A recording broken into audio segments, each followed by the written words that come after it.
Native Economics once again welcomes its esteemed guests, distinguished speakers, special invitees, and all delegates to the second day of the International Seminar, looking into the problems, policies, and perspectives on higher education in the developing economy.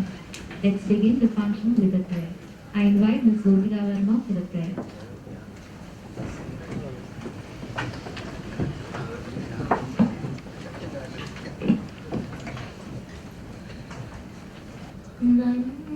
നന്മയാകുന്ന കാന്തി കാണുവാൻ കണ്ണിനാകേണമേ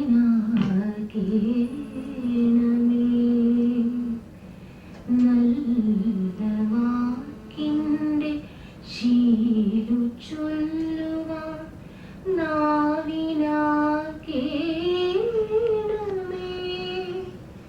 സ്നേഹമാകുന്ന ഗീതയോടെൻ്റെ കാതിനിണയാകണേ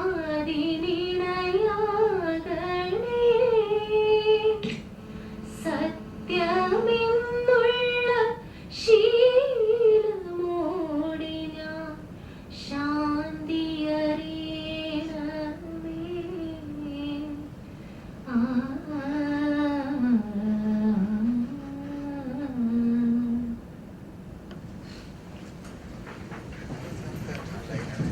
Today, we will be having 4 technical sessions which will offer a panoramic view on all major aspects of higher education in India. The first session is on the topic Policy Crisis in Indian Education and will be chaired by Professor Dr. Moshadi Sirat, Professor and Founding Director, Commonwealth Tertiary Education Facility, University Sains, Malaysia. We were indeed privileged to have an enlightening speech on the previous day too. This session will be having Professor Rajan Gurukul, former Vice Chancellor, Mahatma Gandhi University, Kerala, as the key speaker for the day. Professor Gurukul is a leading Indian social scientist, historian and writer. Apart from being a prolific writer, he has also distinguished himself in many other fields. He completed his PhD in 1985 on historical socio-economics from Jawaharlal Nehru University and has served in different capabilities across several universities. He is also the recipient of Oracle Martin Memorial Best Academician Award in the year 1986, proving again his great perseverance in the academic world. I invite all the dignitaries to the dais. Today, we have 2 presentations for this session by Dr. Radhakrishna Pillai, Center of Excellence in Interdisciplinary Studies and Research, University of Calicut, and by Ashna Sharma, Zakir Hussain Center for Educational Studies, Jawaharlal Nehru University. I invite Dr. Anita V, Assistant Professor, Department of Economics, for the welcome address. Most respected Chair, Dr. Professor Moshadi Sirat, Professor Rajan Gurukul, paper presenters, distinguished dignitaries, dear colleagues and participants, good morning to one and all. We are going to have the third technical section of the International Conference on the theme Policy Crisis in Indian Higher Education. And the chair of the session, Dr. Professor Moshadi Sirat, Director General of Higher Education Malaysia. He was the Director of National Higher Education Research Institute. Besides, he has also served as the Vice Chancellor of the University of Malaysia, Sarawak. He has published several books and articles on higher education policy. Professor Moshadi is active in international collaborative research with the World Bank, UNESCO, the ADB, etc. On behalf of the Inter-University Center for Alternative Economics and the participants present here, I extend our warm welcome to you, sir. We are very fortunate to have Professor Rajan Gurukul as the speaker of the session. He will be speaking on the topic National Higher Education Policy of India 2016, a review in critical political economy perspective. As you all know, he is a former Vice Chancellor of MG University. He is an alumni of JNU and was a faculty of the JNU New Delhi. He is a leading Indian social scientist, historian and writer. Professor Rajan Gurukul has written 6 books in Malayalam and in English. He has also received numerous awards for his contribution to Malayalam literature. On behalf of the Inter-University Center and the participants present here, I extend you, sir, a very loving welcome. In this session, we have two paper presenters, Professor Radhakrishna G. Pillai from Center for Excellence in Interdisciplinary Studies and Research, University of Calicut, and Mrs. Aishna Sharma, Research Scholar from Zakir Hussain Center for Educational Studies, JNU. On behalf of the Inter-University Center, I welcome both of you to the session. Now I extend welcome to distinguished dignitaries, faculty from different departments, my colleagues and our dear students, and different distinguished delegates from different parts of the state and outside Kerala, and I extend warm welcome to each and every one of you, and thank you. My welcome to Professor Shaman Chattopadhyay, Dr. M.D. Varghese and Dr. Varaprasad. We are looking forward to hearing your esteemed views on the topics being discussed today, and thank you for your presence here. Now, I request the Chair to continue with the proceedings. Thank you. A very good morning to all delegates, ladies and gentlemen. Without further ado, let we welcome Professor Rajan Jurukam, former Vice Chancellor, MG University Kerala, to speak on National Higher Education Policy of India 2016, a review and critical political economy perspective. Please, Professor Rajan. Respected Professor Moshidi Sira, distinguished colleagues, my dear students. This is not an attempt at reviewing the contents of National Higher Education Policy 2016, but a theoretical review of the document as such. What I mean is that it won't involve going into the content details. The framework that I am using is of critical political economy. The implicit presumption is that a policy would be largely based on the economic interests.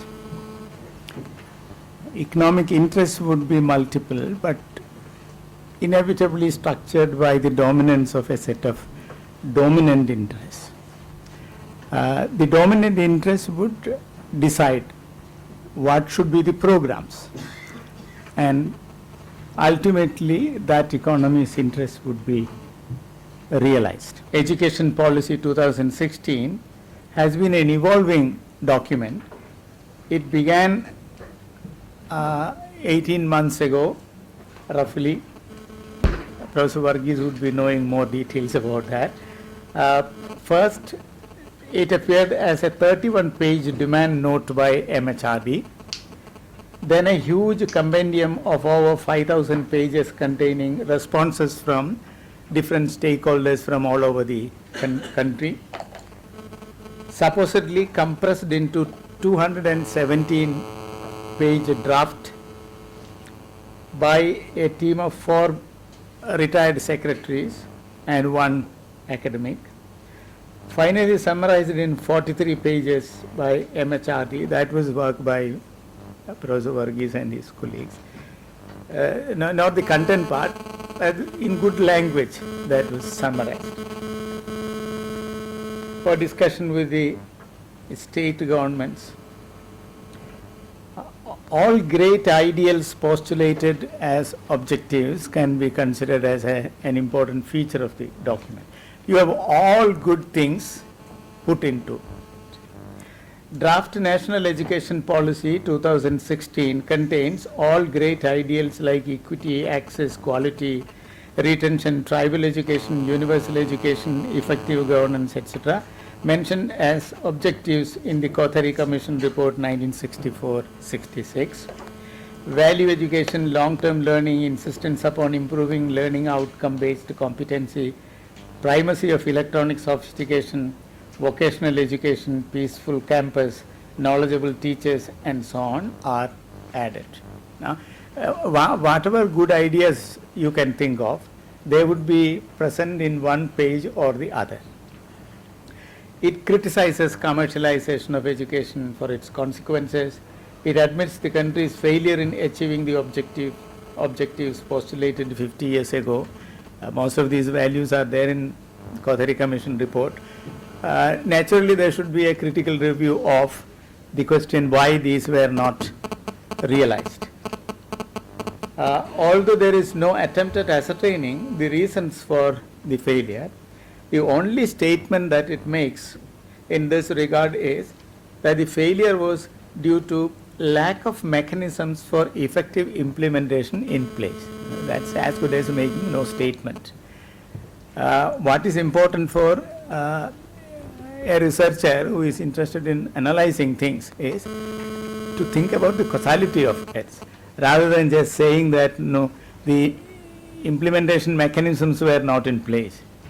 Why implementation mechanisms were not in place is the question to be answered, rather than just making a statement. Therefore, it is no answer at all.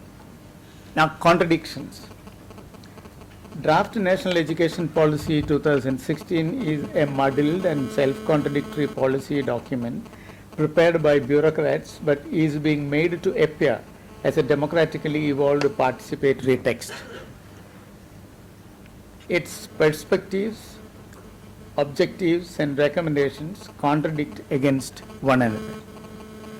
Contradiction is natural because the document represents the conflicting needs, interests and concerns of widely differentiated classes in the country, varying between millionaires and slum dwellers in the cities as well as forests. It's such a huge subcontinent with societies of uneven development, and at 2 points you have maybe billionaires rather than millionaires, because India has started producing billionaires as well. Between billionaires and then forest dwellers or slum dwellers. That's the kind of economic differentiation that you can think of. The document is eager to please all categories of people and their interests. The document seeks to go for cooperativization, bureaucratization and centralization under the cover of democratization. Naturally, there would be a lot of contradictions, because it is trying to harmonize utterly incompatible categories.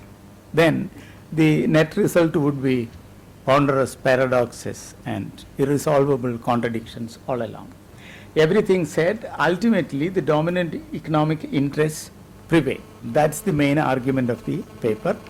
Therefore, the attempt would be first to examine the dominant economy, its features, its requirements and so on, and then how this report is trying to satisfy the interests of the dominant economy, but in a clever way, that there wouldn't be controversies at the outset if it is sweet-coated with all high ideals, values, passions and so on.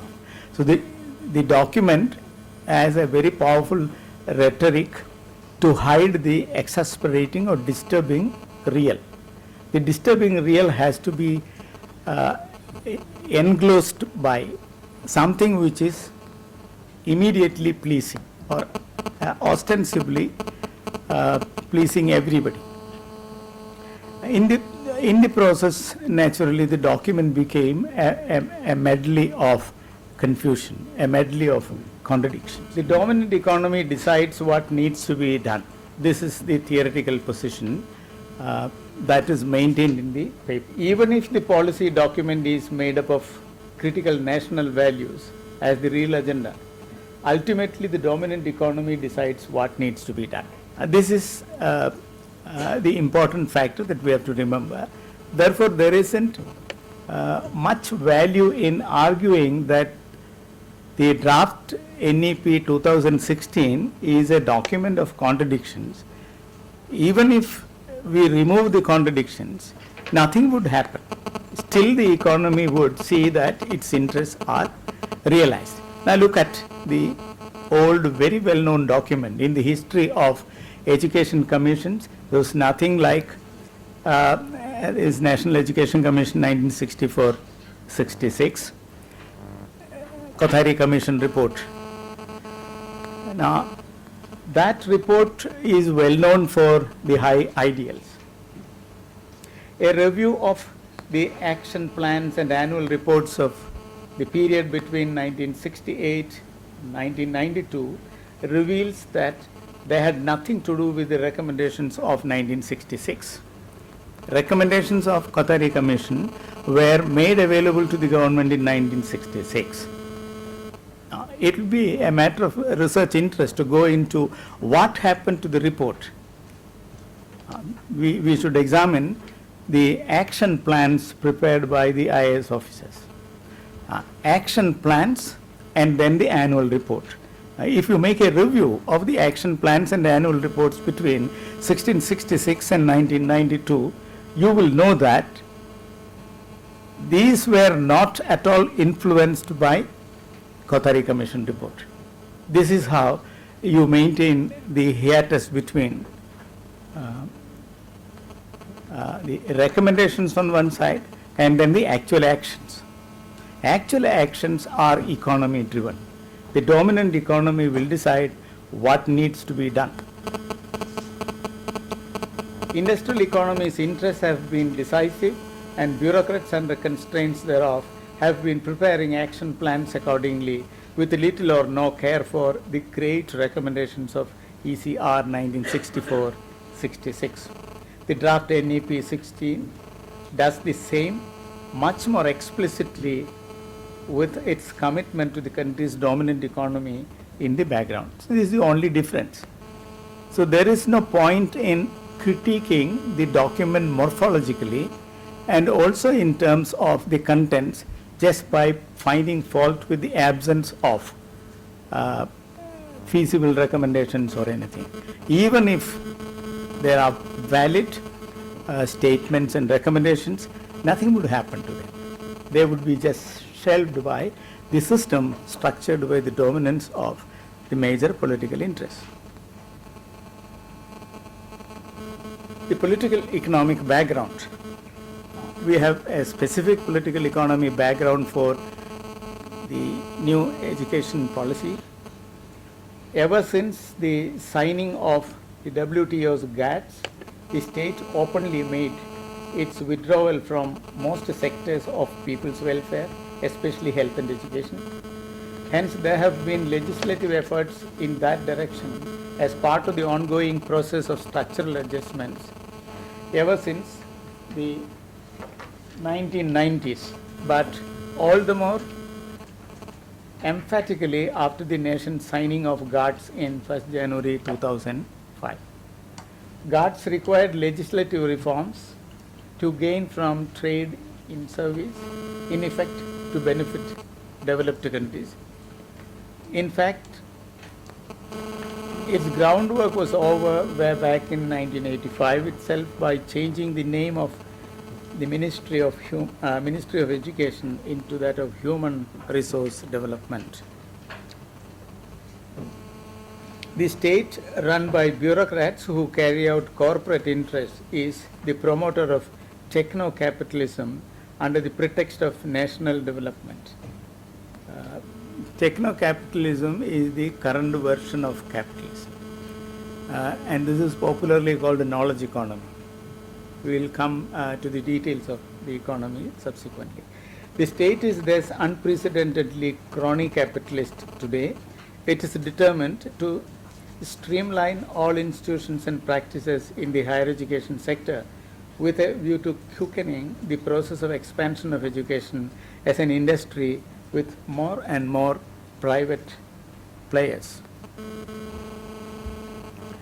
Now, a reform move for centralization. I'm quickly recapitulating the major historical developments which have gone into the making of the background of the new education policy. Accordingly, several reform bills, generally known as neoliberal initiatives for improving the country's higher education sector, have been proposed, and the Private Universities Act of 1995 was the first to get legislated among the lot. Foreign Education Institutions Bill 2010, Prevention of Malpractices Bill and the Education Tribunal Bill 2010, National Accreditation Regulatory Authority Bill 2010, the Higher Education and Research Bill 2011 are examples. Shrouded in controversies even over their constitutional validity, all of them have been pending legislation. Now, none of these legislations could be enacted excepting the Private Universities Act. It has been a matter of consensus among the neoliberal higher education reformers that there should be a single regulator at the national level to serve the purpose of liberalization, saving time and money. Therefore, the idea was to scrap the UGC and then the 14 statutory councils. That move was made. Being sure about the withdrawal of HE&R Bill 2011, government had constituted a University Grants Commission Review Committee on 30 July 2014. The HE&R Bill is back in a new name now, National Higher Education Authority. That is not enacted, but that is there. It is just a mere superficial modifications here and there of the old bill rejected by both the bodies of India, Rajya Sabha and Lok Sabha.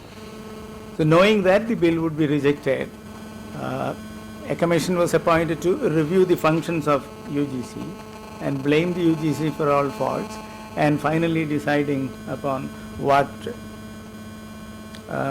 Sam Pitroda said in his first commission report. The idea was that there should be a very small committee to decide upon the higher education matters. That was the idea.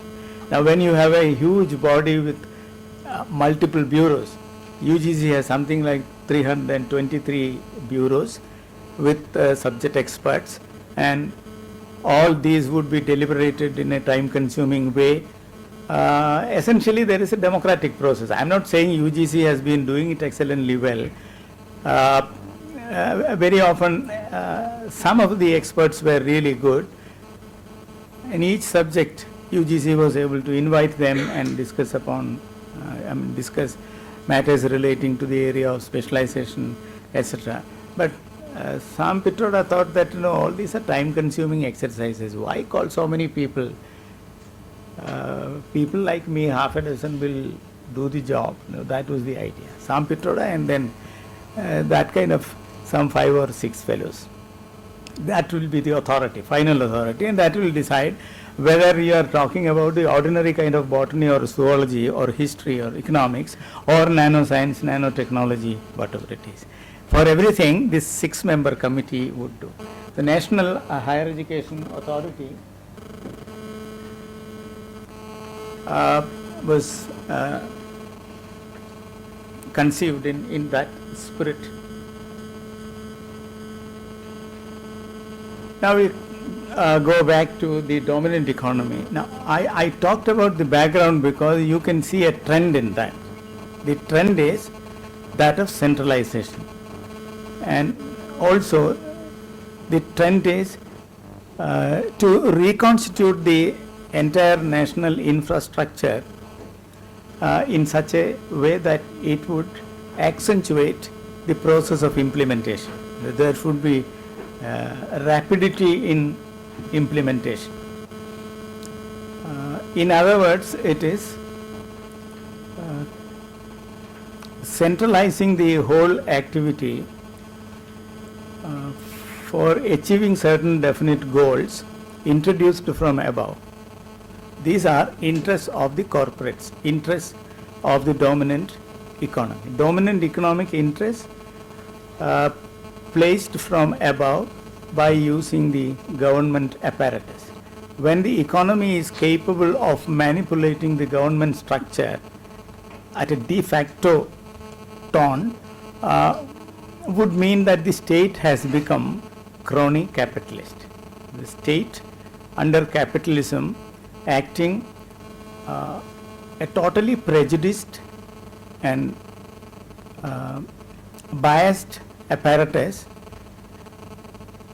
controlled by the dominant economy. That is the definition of crony capitalist state.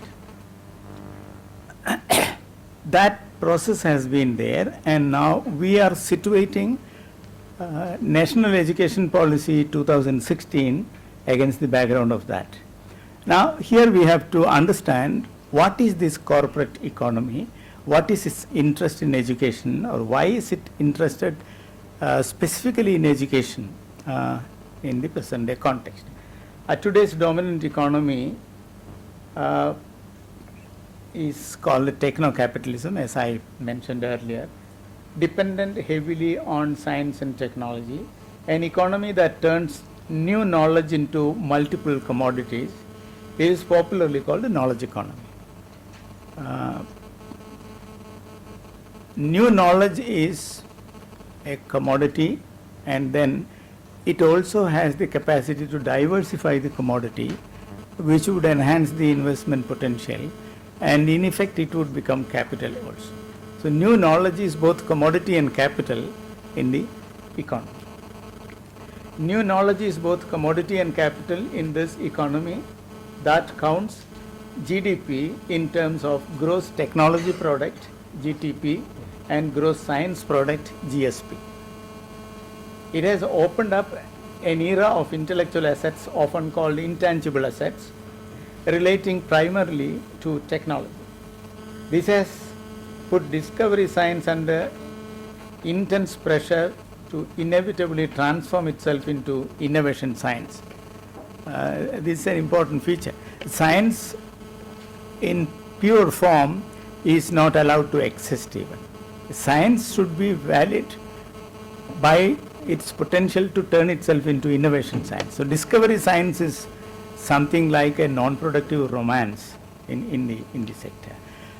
If somebody discovers a new molecule, it used to be a very important thing in the past. In discovery science, it's a wonderful thing. But now, if you discover a new molecule, the immediate interest is how pharmaceutical industries would be in a position to convert that into a drug. And if there is success about it, sometimes a single molecule in the form of multiple drugs, then it is a major invention science. So scientist is asked to wait until their discovery science is converted into invention science. Trading in the intangible assets, it generates 4/5 of the total global returns today. That shows the importance of the economy. The range of exploitation of intellectual assets under techno-capitalism is far more intensive than what it has been about the exploitation of raw materials under industrial capital. Now, National Education Policy 2016 and Knowledge Economy, this is very clear in the MHRD document, how it conceives it. And I mean, there were some discussions in certain journals and so on. I also participated in that. And interestingly, the initial document completely disappeared. I'm quoting from the original 31-page document. It very clearly carries a definition of knowledge economy, and then how important it is to encourage a knowledge economy, and how should new knowledge be defined, etc., etc. New knowledge is not what scientists or technologists academically identify as the latest knowledge in their fields, but what the dominant global economy decides in terms of market value. As specialists in various areas, we all think about new knowledge, but these are new knowledge in our area, latest knowledge. That's what we call new knowledge. But the knowledge economy identifies marketable knowledge as new knowledge. Commoditization of new knowledge. These are again quotes from the original document of MHRD, what knowledge means, what new knowledge means, and how important it is to market and then pay to increase national economic capability, etc. A corporate global background of knowledge industry. This is the interesting part. Then you will know the actual reason for the corporates to focus on higher education. Corporate experimentalist establishments have opened up several science tech hybrid areas of research such as functional genomics with automated methods based on microarray technologies for analyzing gene expressions, use of X-ray crystallography and robotic crystallization procedures for determining gene structure in structural genomics, high-field NMR spectroscopy for determining protein structures, DNA barcoding for species identification, layer-by-layer assembly of nanofilms, advanced bioengineered molecular processes, nanotech sensors and transmitters, graphene engineering, synthetic bioengineering, bioinformatics, biomimetics, biometrics, biopharmacology, agrobiotechnology and robotics, advanced software-based communication devices, alternative energy-based low-power, high-speed transport technology, brain-computer interface devices, holographic interfaces, cloud computing, galactic exploratory technology and so on. These are the curious areas that corporate research establishments are focusing. They are thinking in terms of 2030-35, that period. What would be the needs of society? Actually, they are thinking about how new needs can be created and marketed at that stage. Now we all are enslaved by the supply-driven economy. None of us actually expected these many facilities in a mobile, but we are using that, without which even an ordinary grocer or a roadside vendor cannot function. That has been, this is supply-driven economy, not demand-driven. So these industries are doing research in making inventions for diversifying commodities and dumping them amidst the populace and then making them use these as part of their everyday life. Competencies that corporates demand from higher education. And naturally, in that kind of a setup, corporates would be demanding the following competencies. Science tech hybrid areas dominate research because of their prospects in technology trade. Researchers would be increasingly theoretical and based on high power computing. Pure science researchers would be enormously expensive due to their dependence on the highly priced sophisticated electronic instrumentation. Research either way would be computer automated and high power computing dependent. Our education system is going to be constrained to provide science tech knowledge base, mathematical computational skill, high power computing skill, microengineering technology, innovative faculty. Laboratory skill in handling advanced instrumentation and expertise in computer simulated experiments. Competency to handle sophisticated IT tools, ability to work in interdisciplinary environments, competency in developing research networks, familiarity with the corporate research culture, entrepreneurial skill, and ability to assess research impact on the environment. What our higher education needs. Now, you have a different kind of scenario.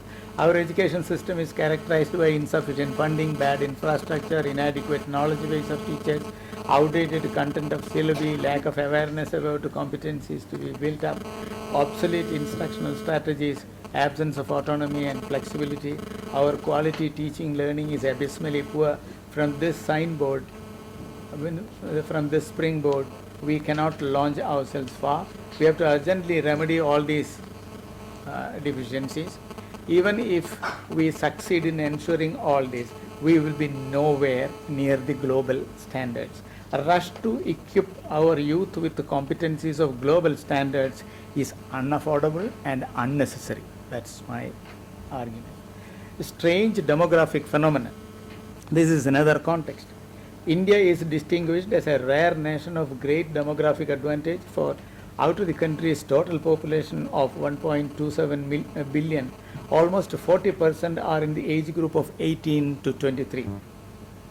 It is extremely important for the nation to judiciously design effective strategies for equipping the youth to be at their best with the competencies of the 21st century in order to reap the benefits of this demographic distinction.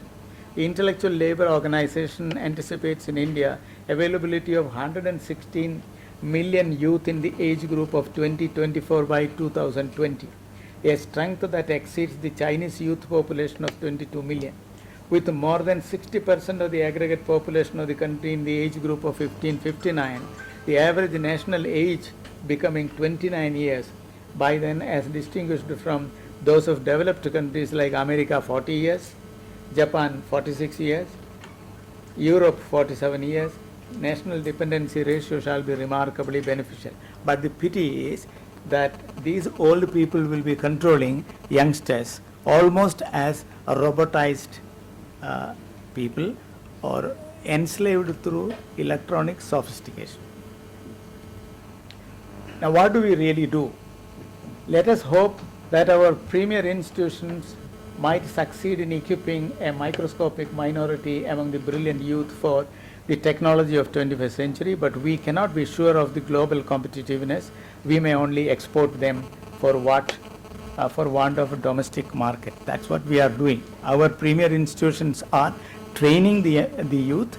They are acquiring excellent laboratory skills and also theoretical base only to work abroad. So they are exported. This is a nationally commissioned, highly institutionalized process of brain drain. We have been fighting brain drain, at least in words. Now there is no need of even that in words. Because the nation itself is commissioning what is called brain drain. It is therefore essential for us to develop our own standard of higher education and research questions by coming to terms with the crucial problems that we encounter at the national, regional and local levels. Resolution-oriented, local-level issue-based interdisciplinary teaching and research, facilitating convergence of sciences and technology may be the viable alternative for us. Issues of local relevance can act as objects of convergence research, leading to new knowledge in science and technology, which will be inevitably path-breaking and far-reaching in its effects. Such a vision has its global standard too in terms of sustainable science and technology. On top of all, it's based on ethical postulates relating to social and environmental justice. Science and technology that we require. Knowledge generated beyond disciplines and across interface, strikingly new, regenerative and converging, has to be our focus. It cuts across wide-ranging domains of knowledge from material sciences and manufacturing technology to natural sciences, ecology, biotechnology and healthcare. We should try and equip our brilliant youth for the production of new knowledge belonging to the interface of multiple domains of science and technology, which helps better understanding of the local and national problems. Problems like drinking water crisis, assurance of water quality, drought, flood, salinity intrusion, water conservation, waste management, control of communicable diseases, sustainable sanitation technology in waterlogged landscape, percolation of appropriate technology to post-harvest crop handling and fruit processing, regional agrobiodiversity, organic measures of pest control, etc. remain unsolved. Some of our crucial problems. We are not actually in need of brain-computer interface, or we are not very much in need of having gadgets for intergalactic travel, or we are not very much in need of graphene engineering or biosynthetic engineering. Which farmer in the country is interested in having a brinjal as big as a jackfruit? It's not our need. Critical perspective of education. We do not have to percolate all the global science and technology in our education. We certainly need not make a global technology as part of our education. It's counterproductive to dump pre-packed science and technology of global value into empty heads. Knowledge is dynamic, uncertain, and always in flux. It is not a linear growth in technology and science.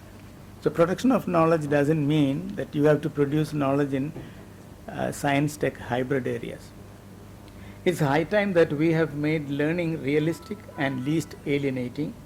What we badly need is intimate and self-consciously realist learning, which means systematic unlearning and recognition of new ignorance. Serious learning means recognition of new ignorance, and serious learning also means systematic unlearning.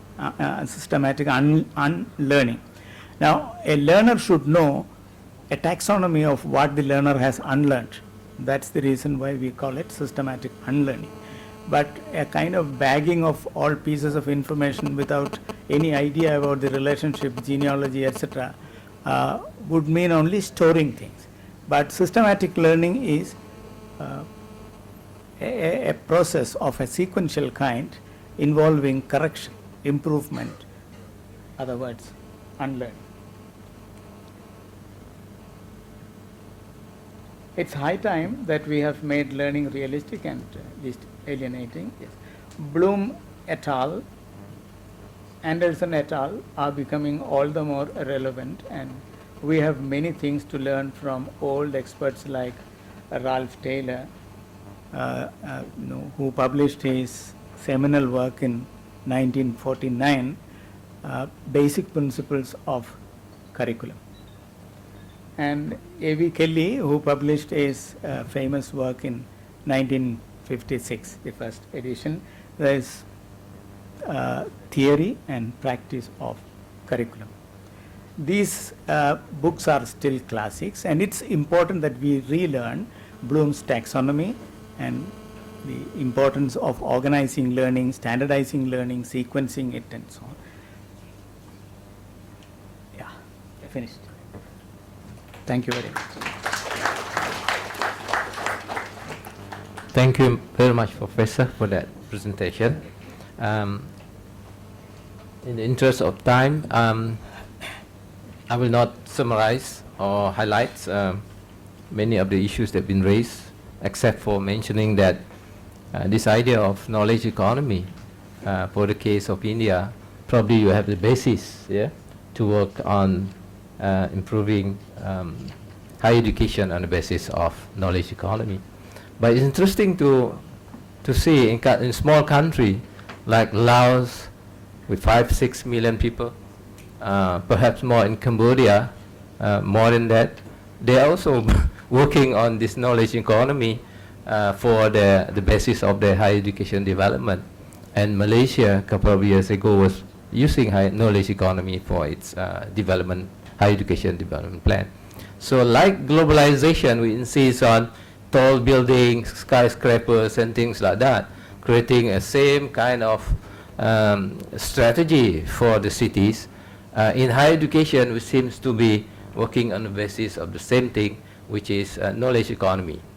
Whether you have the basis for it or not is another story, but probably in the case of India, the delegates here, the participants here, will be in a more better position to assess whether the plan is moving in the right direction or not. So without further ado, I'll move to the presentation. Do you have the Dr. Radhakrishna G. Pillai? See, yes, please. From the Center of Excellence. Good morning to you all. Actually, I'm a scientist in genetic engineering, and some of you know as a raised eyebrow why you are here. Because this is the world of interdisciplinary research, as Dr. Gurukul said. And also when Dr. Salim said, the resource persons here are Dr. Gurukul as well as Dr. Iqbal, I thought it is a place where I could open my mind. And because, as you all know, they are the people who may be controlling the education system at the present government. So I thought they could do something for that. So impact of globalization, de-nationalisation and globalization on science education in developing countries. So when we talk about globalization, before universities came into existence in different parts of the world, we have a great tradition of education. We have world famous institutions like Takshashila, Vikramshila, Pallavi and Nalanda. Those Vishwavidyalayas were radiating the knowledge all around the world. But we need to see what is happening in the present day situation. We are quite behind now. And years came forward, which was not in existence when these organizations were shedding their light around the world. So what happened?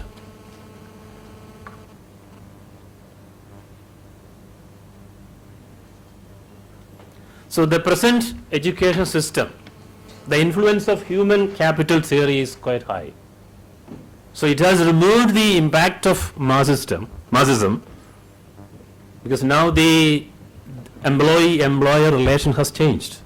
So that has affected the Marxist ideology, and now the prevalent ideology is human capital, economy.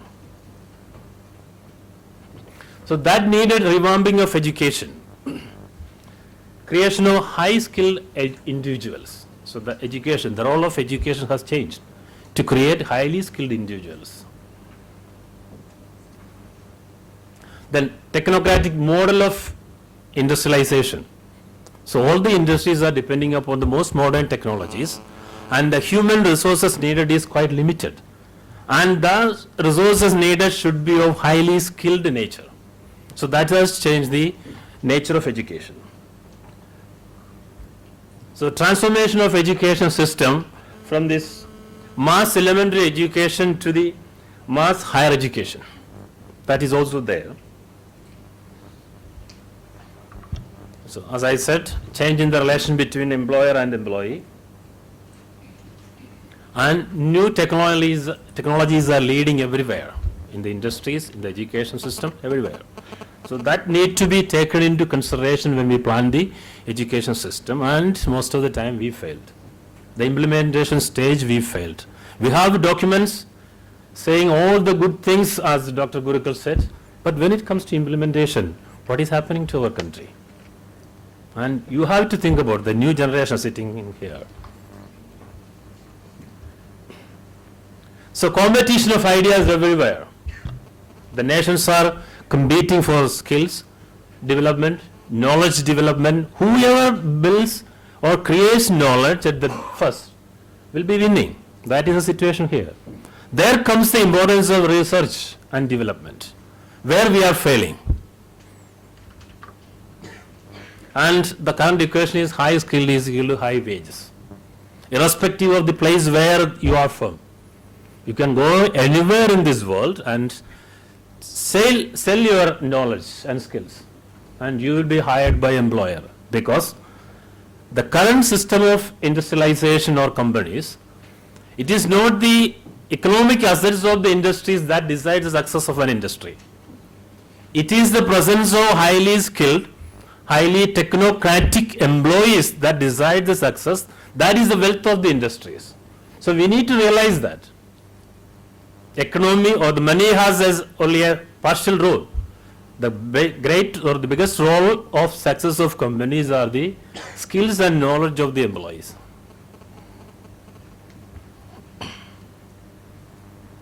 And globalization is weakening the power of nations. Because as we know that we are a developing country, our education system is controlled by the policies of the government. That is one of the reasons of failures of our education system. Because now the world is globalized, and just the policy of the government of India is not going to control or influencing the companies around the world. They want people who are educated to international standard or international level, where we fail. That is what I say, I feel. And ICT has significance in the current education, and as we all know, we produce most number of workers in the ICT world. In the past, around 10 years ago, 60% of the Microsoft employees were Indians. Now it is changing. More employees are coming to Microsoft from China, Bangladesh, etc. So that advantage was there for us, but we never made use of it. Our employees, our trained ICT professionals, they went abroad, the movement of transnational movement of workers and employees, and they were made use by multinational companies. Most of them were housed in the developed countries, where the environment is quite favorable. And globalization, that is causing serious socio-economic and educational inequalities, because the division between the haves and have-nots is increasing. You are having knowledge, you are having skills, and you are making use of it.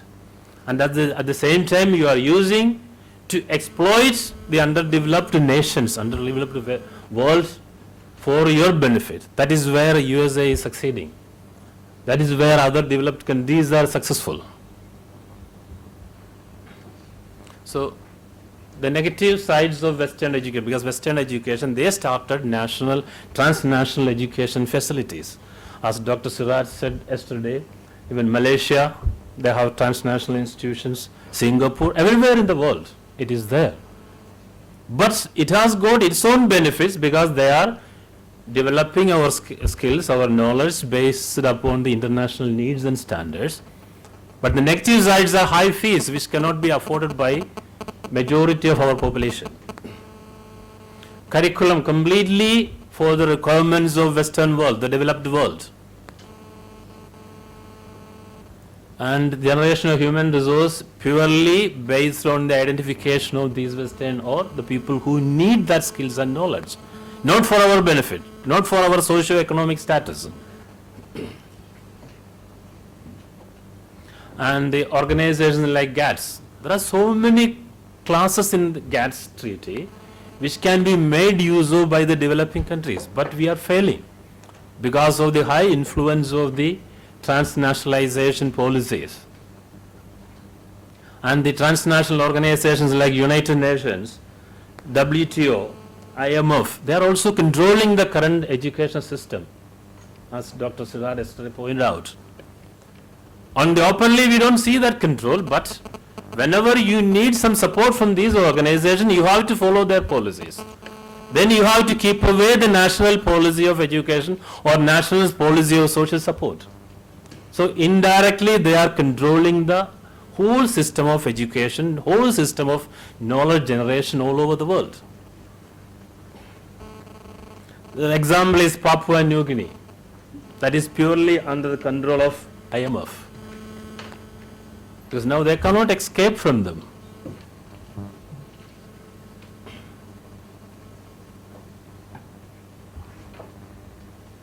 And knowledge economy is destabilizing nations.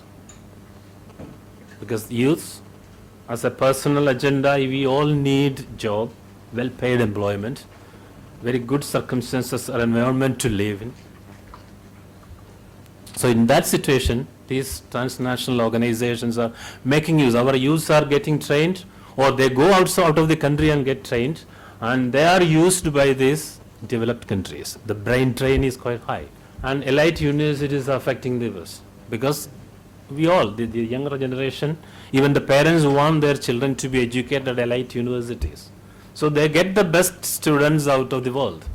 And that produces a better results, and that leads to their higher status in the world league tables.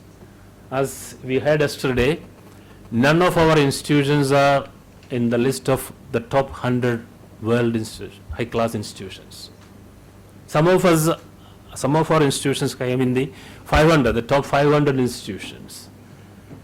Because that list is not foolproof or anything. There are so many politics behind the preparation of that. But when we consider America, around 40 to 50% of the top institutions are from America, because of the partly public, majority privatized education system there. They adapt to the needs of the society, changing requirements of the society. At the same time, we go to Germany, the number of institutions in the top 100 is very limited. But there are more institutions from Germany in the top 500. That is because in Germany, the financial fund distribution among the institutions is quite uniform. But now they are also changing because of the excellence reform in Germany. They wanted to project some of their institutions as the best in the world. So the money is concentrating in those institutions. So it has positive sides as well as negative sides. I have a limitation of a few minutes, that is why I am just skipping some of the slides. So government free approach to success, as I said earlier, most of the time the government policies put a hindrance to the universities. In India, the universities are autonomous, but UGC being the major funding agency, they put so many conditions over the universities. So that universities are actually not free. Even for deciding the curriculum, there are so many restrictions. They cannot design or they cannot change the pattern of education in India by their own. That is a big hindrance to our universities, which is not there in US or in the developed countries who are excelling. Chinese example. Now China has come to the top, the highest number of students in the, America was first before, now China came first. Now we are in the quantity, we are second in this case. And China used foreign education institutions for their development. Communism was not a hindrance there. They made use of it for their benefit. Now China don't need to depend on any other developed countries for generating knowledge or conducting research. If you see the research publications, especially in science, most of them come from Chinese institutions. That sort of support the government has given, and that has produced results. So we can follow that easily without any problem. An Indian scenario, Dr. Gurukul has explained it a lot, so I am not going into that. Attracting cross-border students to India. We are attracting students, but from developing countries, mostly from African countries, because for them the education system in India is quite cheap. But we cannot attract people from developed countries because of the high unemployment rate here, because of the so many restrictions in India. We cannot change it, as Dr. Gurukul said. Because in America, once you are educated, you can get absorbed into the employment there, highly paid employment, better living conditions, so people will be going there. So we will be concentrating on the developing countries. That is a difficulty before India.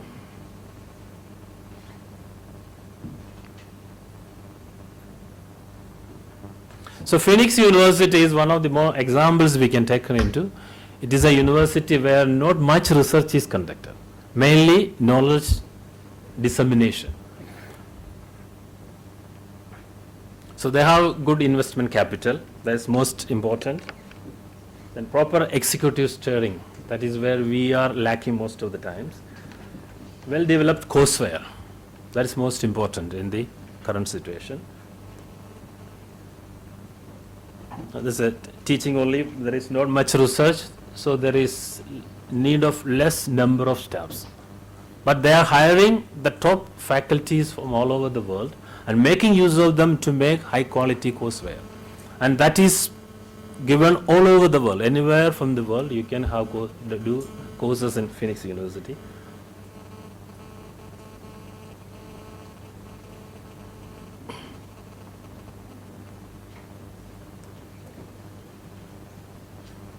So India may be able to overcome China in quality as well as quantity. Quantity, there is no doubt we will be overcoming them in the near future. But in quality, we need to do is proper funding for research. Most of the time, the first education commission recommended 6% of the GDP, but now it is around 1 to 2%. Very low amount is utilized for the research and education, and now we are also cutting down that, still cutting down. So we need to change that. And UGC should revamp its policies and regulations. That is quite important.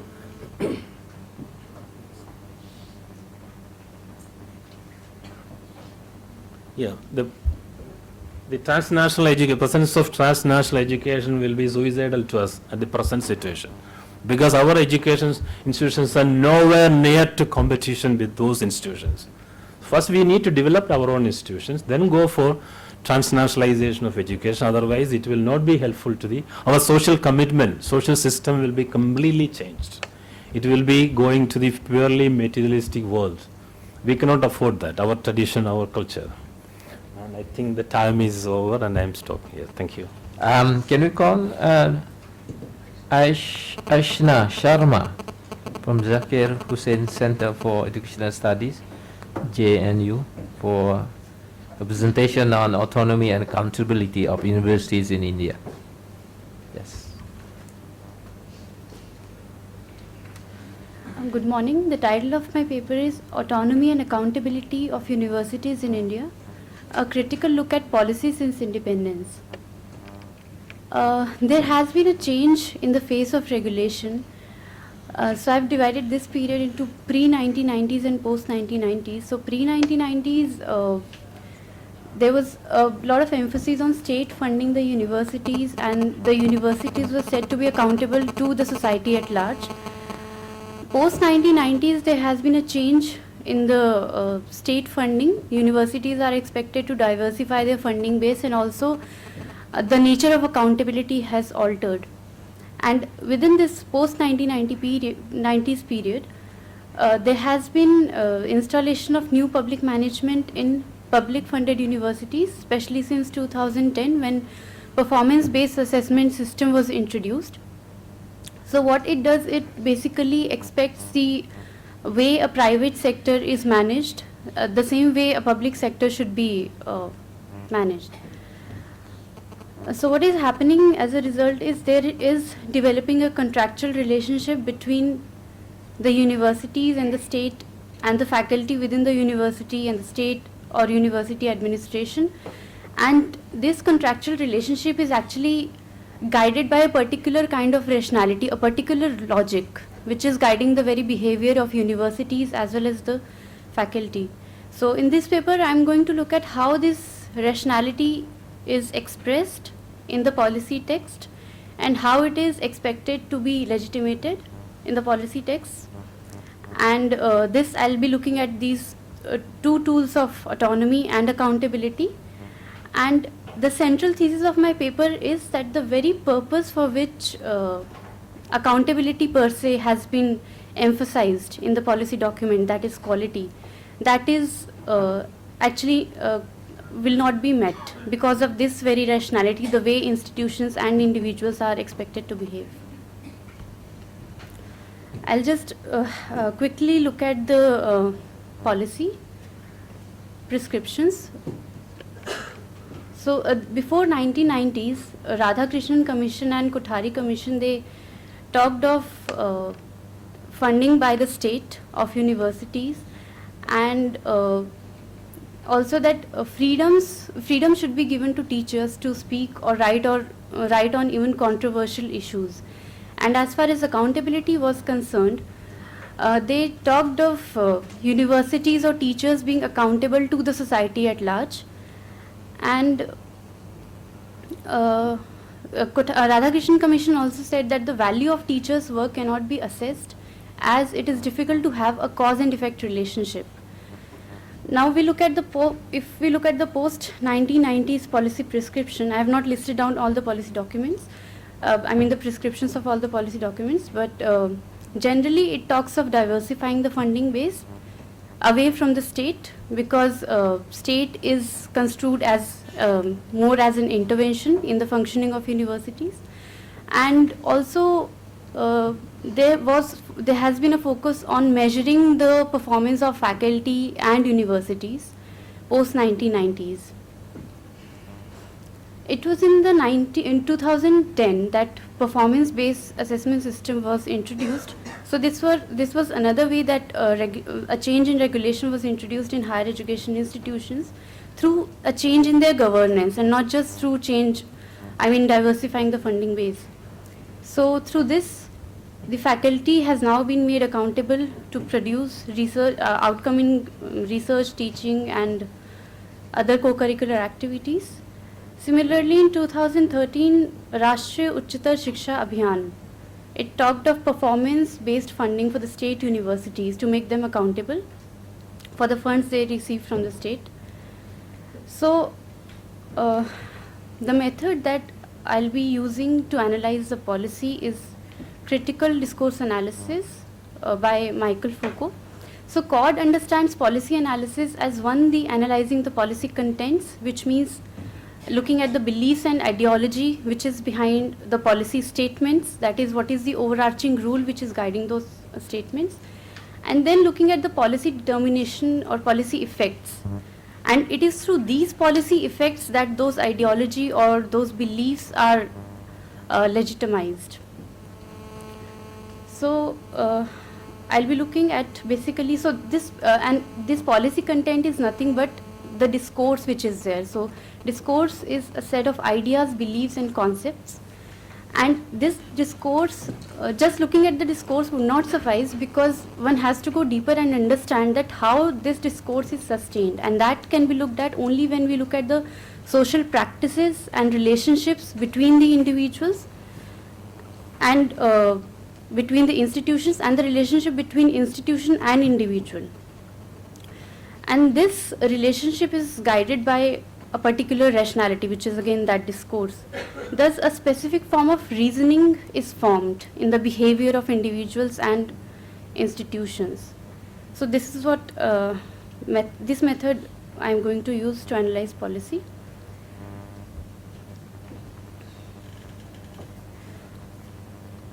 So post 1990s in particular, there has been proliferation of neoliberal way of behavior. I mean, it is expected that they behave in that way. So Ball states that as neoliberal subjects, individuals and institutions are incited to invest in themselves and to improve ourselves to conform to the truth, which is the truth of neoliberalism. So at the individual level, the role of state has altered. The state has become neoliberal in nature and it's creating market-like conditions. Then universities are now expected to be self-regulating. They have to focus on their performance. And also they are rendered freedom from the state funding per se, and they are expected to look for alternative sources of funding. And when we talk of faculty is also required to be self-regulated, and because they are required to produce output under PBAS. So at individual level, the policy expects to create competitive individuals. When we look at how the relationship is expected to get altered, is that universities may look forward to students as potential source of revenue because they have to diversify their funding base. Then teachers might be made accountable to students through possibility of evaluation by students. Also, teachers may be expected to improve their networking within academic circles because they have to register output in the research category now under PBAS. So these are the rational actions which may be required and to be in tune with the political rationality of the present discourse, that is neoliberal discourse.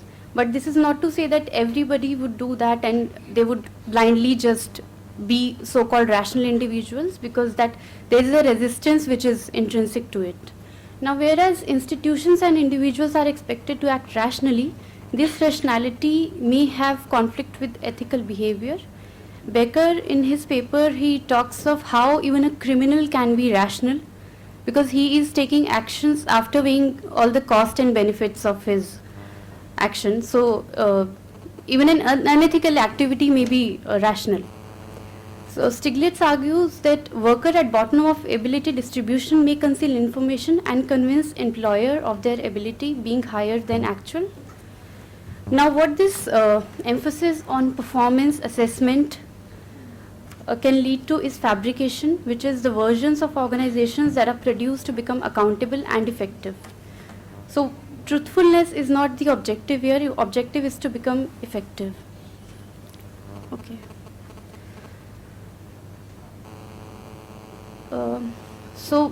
What this can actually lead to is a problem of moral hazard, which is a change in the post-contractual actions, because the cost of the risk taken by one party is actually borne by the other party. So there may be cases of fabrication which lead to moral hazard problem and may have implication on faculty, on quality work by faculty. So as an example, say there are two kinds of faculty. One is able or honest, those who are focusing more on quality output, and then maybe less able faculty registering output through unethical means, that is, for example, publishing just anywhere in any journal, or maybe just producing evidence of having taken classes but actually not teaching in the class. So what happens is that gaining entry would be easier for B than G, except for cases where a university would actually focus a lot on the quality output. Now why this is possible is because producing lower quality output more in numbers will take less time than producing a good quality output, because creativity takes more time, and therefore those who are honest, they may actually suffer in the process. So this may impact the motivation and performance of honest or good ability faculty. One is their optimal outcome will fall in terms of quality, because they will now adjust their motivation at a lower level because of mistrust being placed in their work by the state because of performance assessment. Then some of the good quality or those who focus on good quality work, faculty, they would continue producing quality output but would fall behind B in the race, because if the focus is more on numbers. Then some of the G, which is those who produce good quality work, they might join even B. So they may slip to B. This may be particularly true for the new entrants. So on an average, the low quality high number of output of B would exceed high quality lower in number output of G. It is not to say that good quality work will not exist, but universities will be proliferated with the B quality of work. So I'll just conclude with this, that the neoliberal discourse seeks to create rational individuals in the quest of improving quality through accountability. But this may actually go counter to the very objective of quality improvement due to possibility of malpractices. So I would just like to throw this question that how can the role of culture of an institution be important here, rather than focusing only on individual practices of performance and self-regulating oneself. And that's it. Thank you. Thank you very much for the presentation. Shall we call all the presenters and speaker back to the front for Q&A?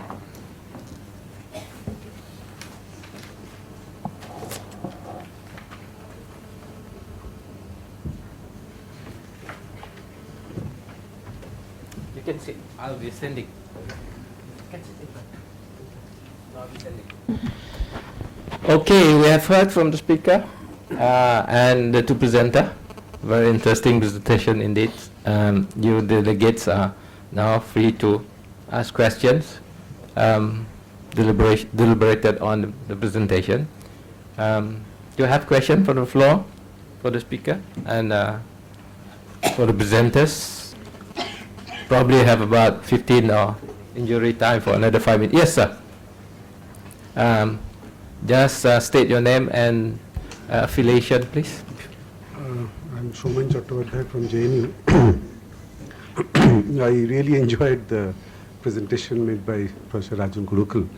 I mean, when you were talking about the production of the robotized individual, I was thinking of how the labor market mismatches that we are producing graduates who are either unemployable because of the low quality or because of the lack of demand forthcoming from the industry. We have had jobless growth, and now the corporates, being mainly driven by the profit maximization, are moving towards use of capital intensive technology, and this is how the mismatch is occurring between the two. In fact, Martin Freud in the Rise of Robots is saying the jobless growth is going to be, I mean, the worldwide phenomena for the next couple of years to come. Now, how do you like our education system to respond to this rise of robot on the other side? Maybe to a lesser extent in the developing country, but overall the rise in the capital intensive technology. And the relegation of social and human, the social sciences and humanities in the construction of the robotized individual, because that's also a part of the strategy. And the other dimension that what Ishna has talked about, also you are becoming rational but legitimating our illegitimacy. I mean, I can see that there's a connection between the two things. Okay, we pick the question first. You can think of the answer in the meantime. Do you have any other questions? Yes, sir. Yeah. Thank you. I have a question or comment for Dr. Radhakrishna. About the introduction of foreign universities. You said that our local institutes must get up to quality before foreign institutions should be introduced.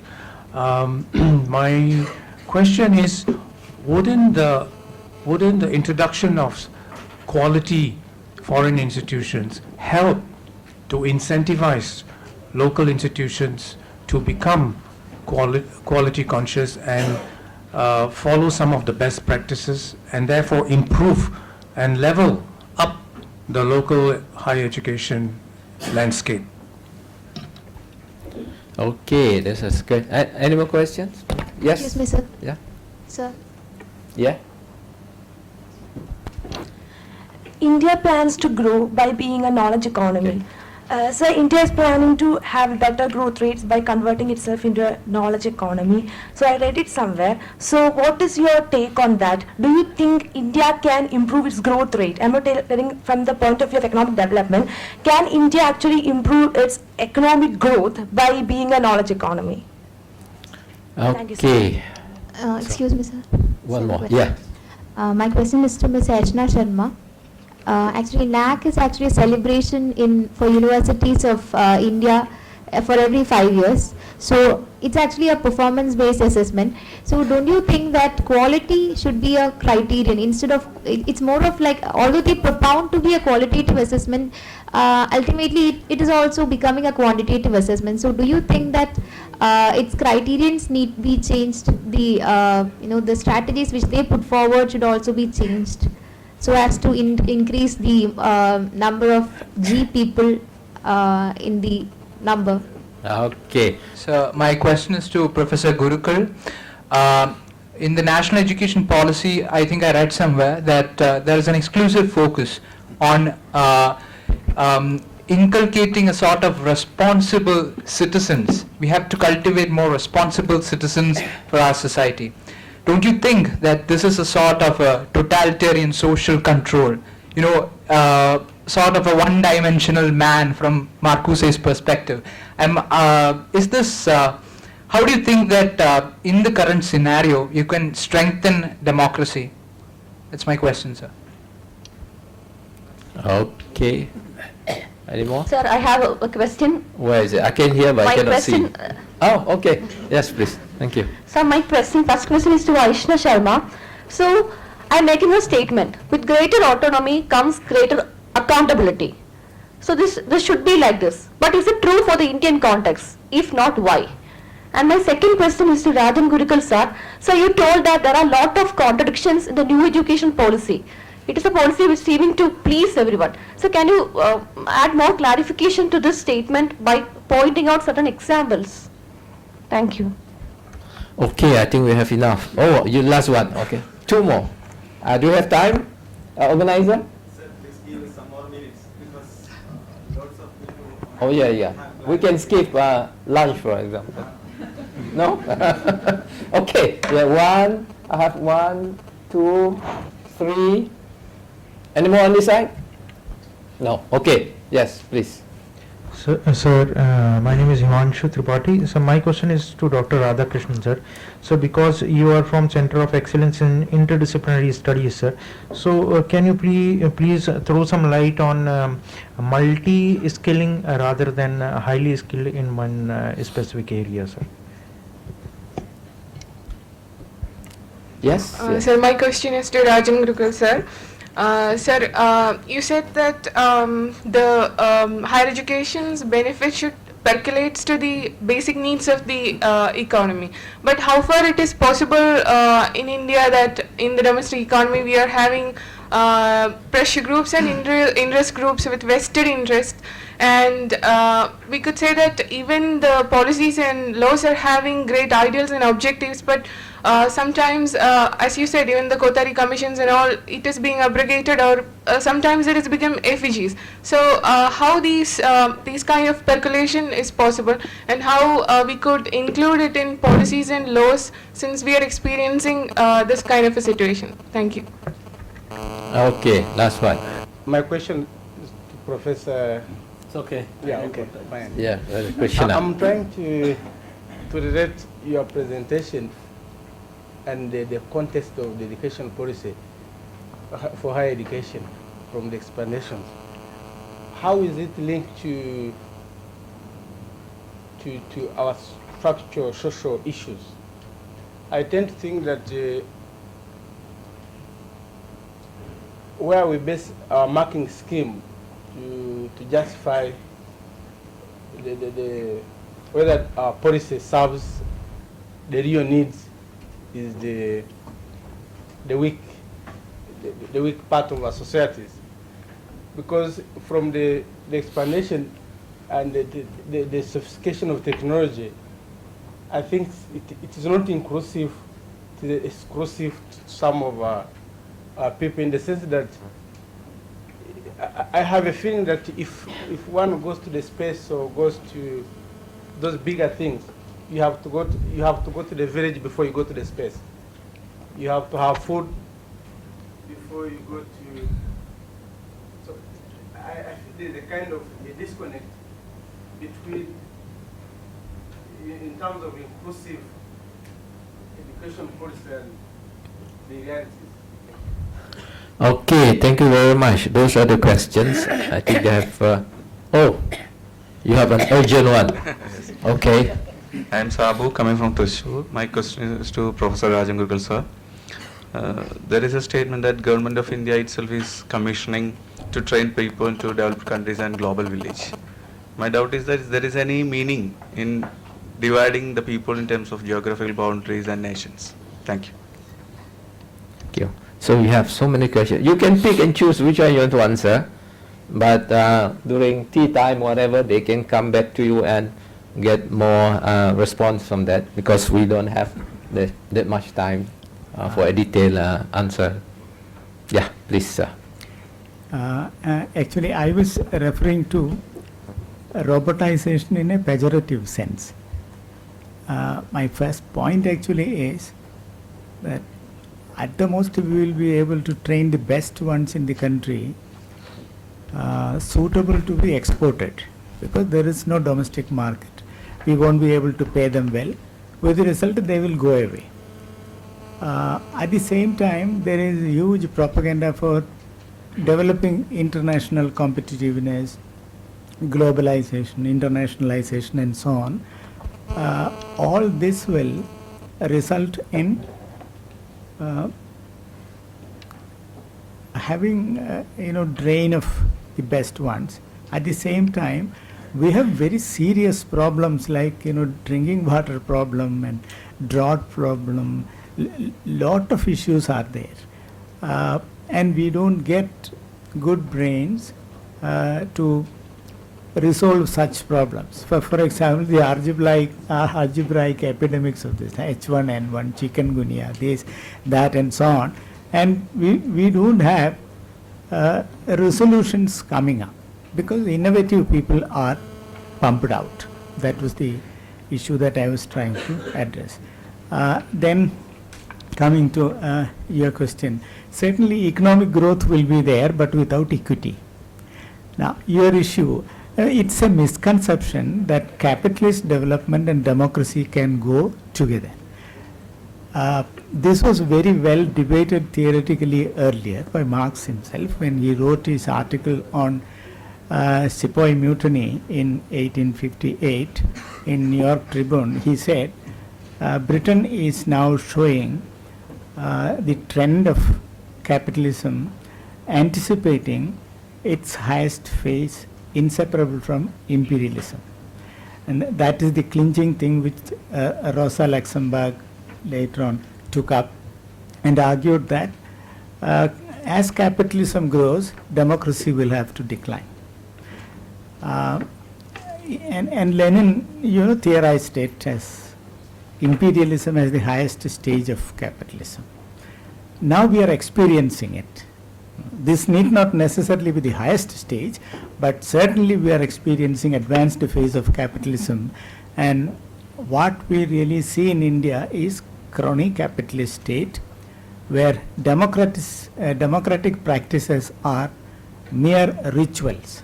Apparently it is a new education policy document discussion is a clear example of that. It's having all types of democratic pretensions, collecting information from all sources and then putting them in the website. You have thousands of pages accumulated.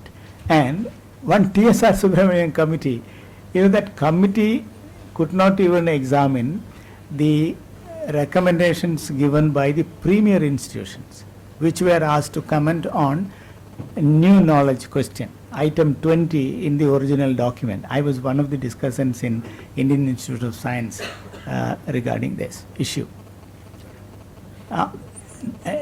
Neither these bureaucrats could be identified as competent to discuss, nor they had a mind to do it. Now, the only academic who was there in the committee, it's better not to talk about him as an academic. That is the structure. Why? Because the idea is to get things done very mechanically and then overlooking the democratic processes. What you can see in India is a process called functional autocracy. Big bureaucrats will decide, and then later on this will be discussed in the houses and so on. So in effect it is autocracy. In other words, fascism in a different form, and tendency to have a single regulator in the place of multiple bodies. You scrap a UGC and 14 statutory councils and then constitute just a national higher education authority. This is a clear centralization process. Now coming to your contradiction, I indicated that contradiction is there amongst objectives, perspectives, and then the implementation package or recommendations. All these are absolutely incompatible to one another. You talk about equity, access, and all high ideals. At the same time, you are talking about knowledge economy. Knowledge economy is not meant for all people. And again, there is criticism of commercialization, privatization, and so on. But the whole message is that you just leave the higher education sector to the private people and focus only on school education.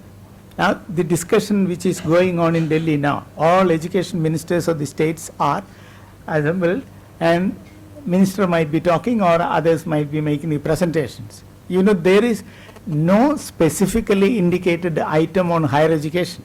They have 6 items, and the mention is that the document, draft document 2016 is going to be discussed with the points including, and then including that thing is, whether non-detention thing should be taken up or vocationalization is important, such school education thing. And it's taken for granted that higher education is the main topic, but nowhere it is indicated as an item. So, yes, I have just one sentence for that.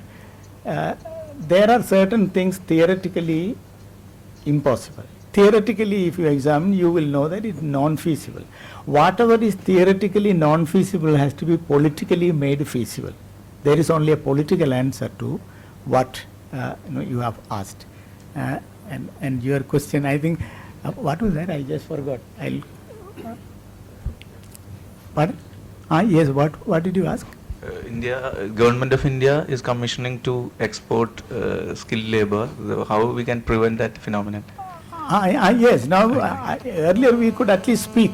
That's why I said protest was possible in words. Now it is nationalized. It's a nationally commissioned big project of facilitating brain drain. Dr. Radhakrishna. Yeah.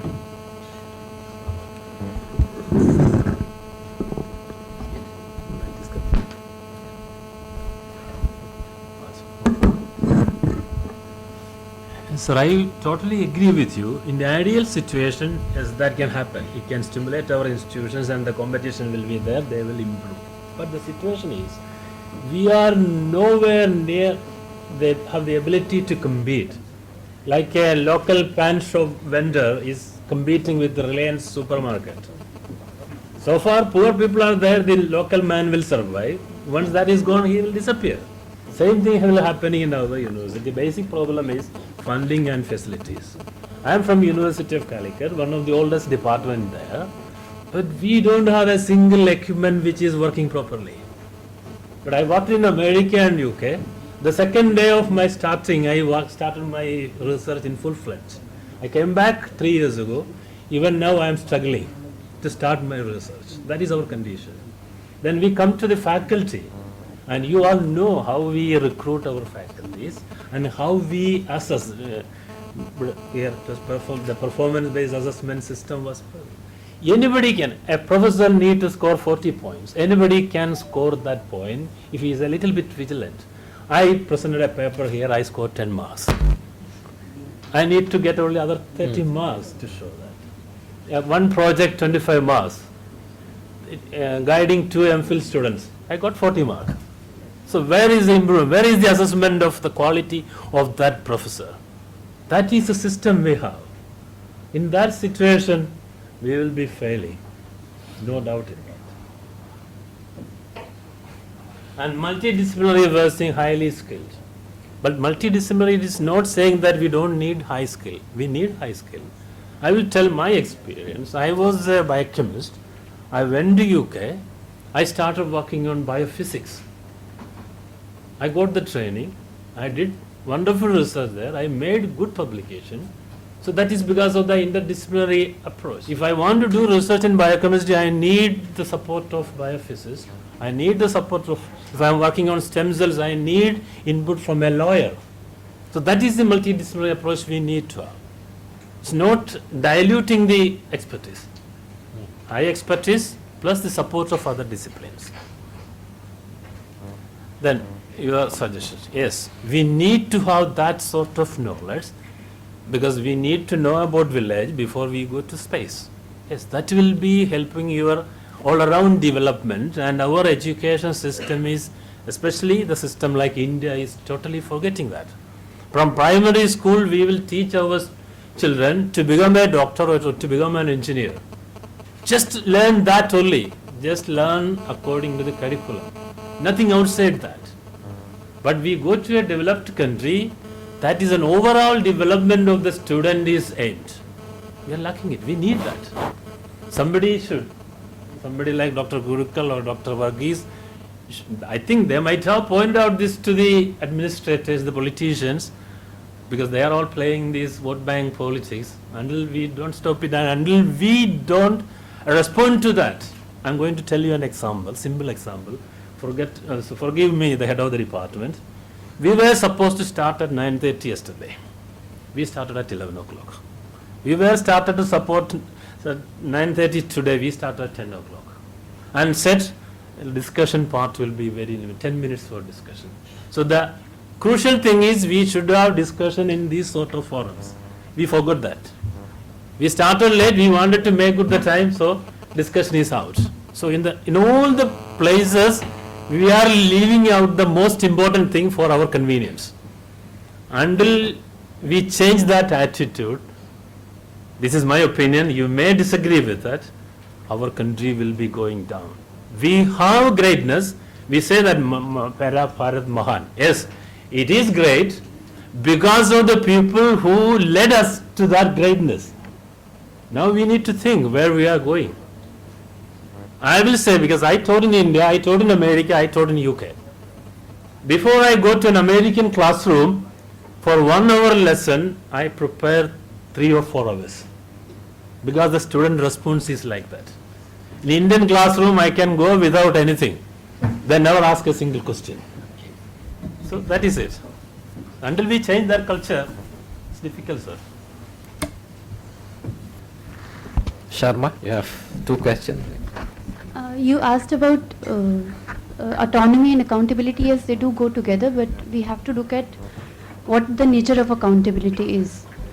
And the other question about NAC, I think the very purpose of performance assessment, be it NAC or any other performance assessment, is to ensure quality, but we also have to look at how quality is defined. There is no, I think, no sacrosanct definition of quality.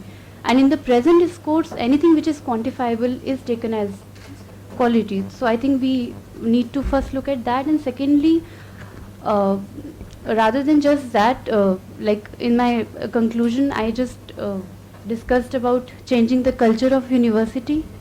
Maybe we can look at that and then have some improvement in quality. Thank you.